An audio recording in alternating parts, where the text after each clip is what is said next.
PFI के दो सदस्य पटना में गिरफ्तार हुए हैं। एक का नाम है जलालुद्दीन अहमद और दूसरे का नाम अतहर परवेज और इनकी गिरफ्तारी फुलवारी शरीफ से हुई है। हमारे साथ मौजूद हैं फुलवारी शरीफ के एसपी मनीष कुमार।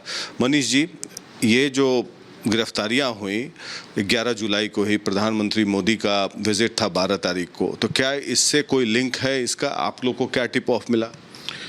प्रधानमंत्री जी के दौरे से 7-8 दिन पहले से ही हम लोग को वेरियस एजेंसीज है, सेंट्रल एजेंसीज, स्टेट एजेंसीज और हमारी लोकल जो सोर्सेस हैं, उससे ऐसी खबर आ रही थी कि ऐसी कुछ गतिविधियां हो रही हैं जिसमें डिसरप्ट करने का, जिसमें किसी तरह का बाधा पहुंचाने की बात है।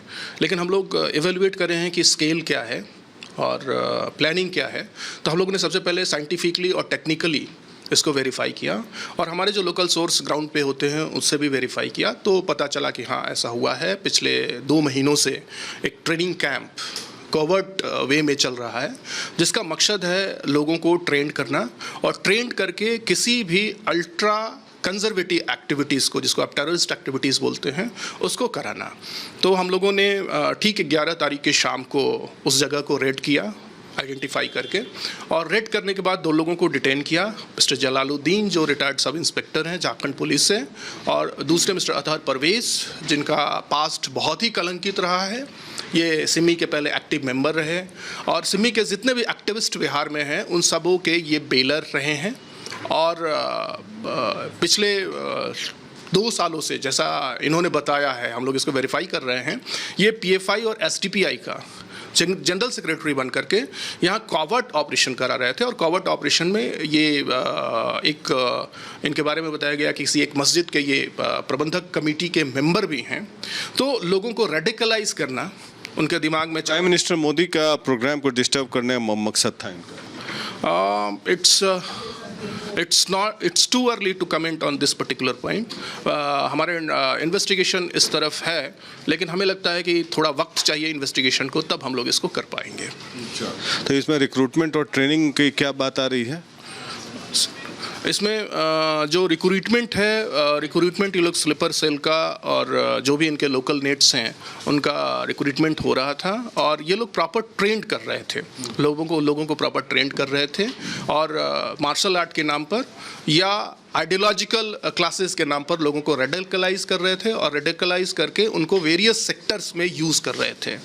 हमें जो लेटेस्ट इंफॉर्मेशन थी कि 6 और 7 जुलाई को तमिलनाडु, केरला से एक्सट्रीमिस्ट लोग आकर के इस पीएफआई और एसटीपीआई की मीटिंग के कवर्ट में इन लोगों ने आर्म्स ट्रेनिंग दी। इनको ने कहा martial art training, but it was basically arms training, जिसमें तलवार और चाकू और ये सब यूज़ हुए हैं, जो अभी तक इन्फॉर्मेशन है। और उसके बाद 7 तारीख के बाद ये लोग स्प्लिट हो गए। अब स्प्लिट होके कहाँ गए, हम लोग इसको इन्वेस्टिगेट कर रहे हैं, लेकिन उसके बाद हम लोग बहुत सतर्क हो गए और 11 तारीख को हम लोगों ने रेड किया, उनको डिटेन किया। डिटेन करने के बाद उनका इन्फॉर्मेशन, मोबाइल से जो इन्फॉर्मेशन मिला, उनके पास जो डॉक्यूमेंट्स मिले, उनके पास जो पैम्पलेट्स मिले, वो बहुत ही खतरनाक तरीके से इशारा कर रहे थे। तो हम लोगों ने साक्ष्यों की समीक्षा की और समीक्षा करके कल हम लोगों ने 26 लोगों पर एफआईआर किया है। अपने नाम जो है 26 लोगों पर अभी तक एफआईआर हुआ है। अभी अनुसंधान के हित में हमें लगता है नाम बताना ठीक नहीं है, इसलिए कि उन लोगों से बहुत सारा इन्फॉर्मेशन निकालना है। हमारी टीम कल से ही लगातार रेड पर है। 11 से ही हम लोग, पटना पुलिस की जो स्पेशल टीम है इस पे काम कर रही है। दे आर स्लीपलेस और वो काम कर रहे हैं। कल भी रात भर रेड हुआ है, बहुत सारे लोग अरेस्ट हुए हैं, बहुत सारे लोग डिटेन हुए हैं और हमें विश्वास है कि पूरे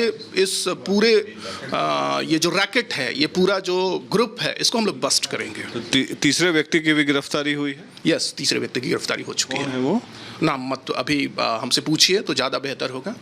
अच्छा, ये आप इसमें जिक्र है एफआईआर में फंडिंग का भी, और इसमें ईडी भी अब आ गई है, तो क्या फंडिंग का कुछ लिंक्स पता चला है कि कहाँ से फंडिंग होता था, इन लोग का पैसे का ट्रेल कहाँ से आता? पिछले 2 सालों का जो फाइनेंशियल ट्रांजेक्शन मैं एक व्यक्ति का देखा हूँ, उसमें 40 लाख, 30 लाख, 13 लाख इतना तो इस्टेब्लिश हो चुका है। वो भी एक विशेष बैंक से हुआ है। नाम बताना भी ठीक नहीं है, इसलिए उस बैंक में हमारा इन्वेस्टिगेशन चल रहा है। और ये फंडिंग बहुत खतरनाक तरीके की तरफ इशारा कर रही है, इसलिए कि अतहर परवेज़ की वो स्थिति नहीं है कि इस तरह का फाइनेंसिंग वो करे। तो निश्चित रूप से फाइनेंस कहीं और से आया है और इसको इसने टिकल डाउन किया है, नीचे किया है, और नीचे करके इनका क्या मकसद था इन्वेस्टिगेशन हम लोग कर रहे हैं, इससे स्पष्ट हो पाएगा।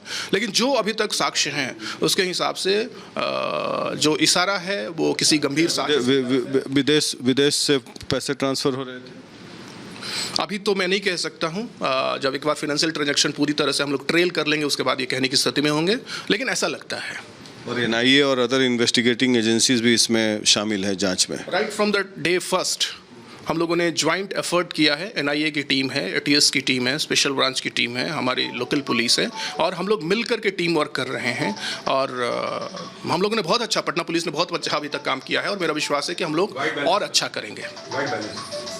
इसमें क्या लिंक्स अदर स्टेट्स के भी मिल रहे हैं कि बाहर के लोग भी इसमें शामिल हैं, अब इंडिया के या इंडिया के बाहर के? इंडिया के बाहर के तो केरला, तमिलनाडु, वेस्ट बंगाल, झारखंड के लिंक स्टैब्लिश हो गए। They are ultra radicals. कुछ लोग तो सऊदी अरबिया में रहे हैं और सऊदी अरबिया के बाद आकर के लोगों को ट्रेंड कर रहे हैं।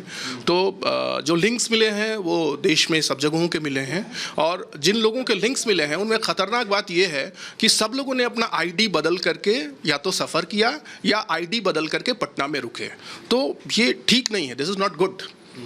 क्या क्या सामान क्या क्या मिला है? अभी तक हम लोगों के पास सबसे ऑब्जेक्शनेबल जो मटेरियल मिला है विज़न 2047, जिसमें आप लोगों से मतलब मैं शेयर करना चाहूँगा कि इनका मकसद है कि 2047 तक हिंदुस्तान को एक इस्लामिक राष्ट्र बनाए, और इसके लिए उनका आह्वान है कि 10% मुस्लिम पॉपुलेशन भी अगर उनके पीछे रैली करेगी और हर घर से एक बंदा अगर पीई के आइडियोलॉग में चला जाए और एक बंदा उनके आर्म्स स्ट्रगल में चला जाए, तो ये बहुसंख्यक कमज़ोर जो उनके वर्ड हैं कि कावर्ड